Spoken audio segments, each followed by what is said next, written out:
क्या महत्वના સમાચાર પહલગામ હુમલા બાદ પીએમ મોદી એક્શન મોડમાં શાહે લીધી ઘટના સ્થળની મુલાકાત।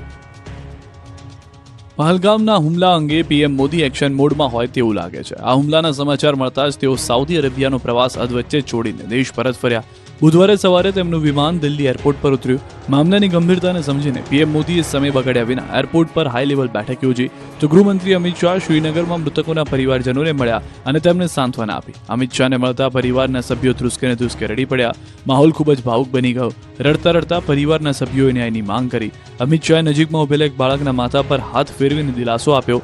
તેમણે લોકોને હિંમતથી કામ લેવા કહ્યું।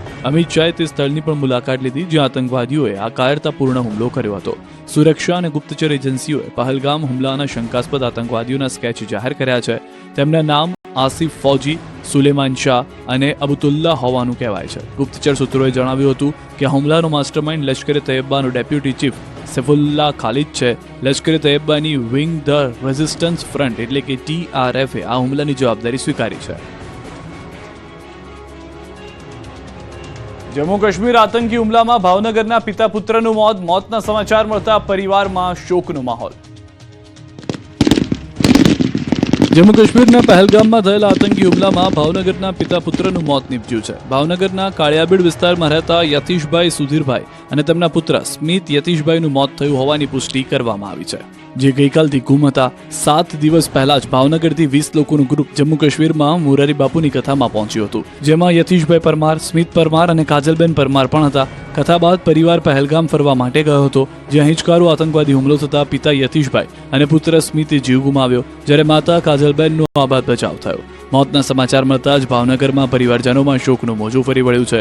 મૃતક પિતા પુત્રના મૃતદેહને હવાઈ માર્ગે શ્રીનગરથી મુંબઈ લાવવામાં આવશે અને મુંબઈથી ભાવનગર લાવવામાં આવશે। આતંકી હુમલામાં મૂળ સુરતમાં શૈલેષ હિંમતભાઈ કળતિયાનું બર્થડેના એક દિવસ પહેલા જ મોત। પરિવાર સાથે કાશ્મીર ફરવા ગયાની અંતિમ તસવીરો જોવા મળી।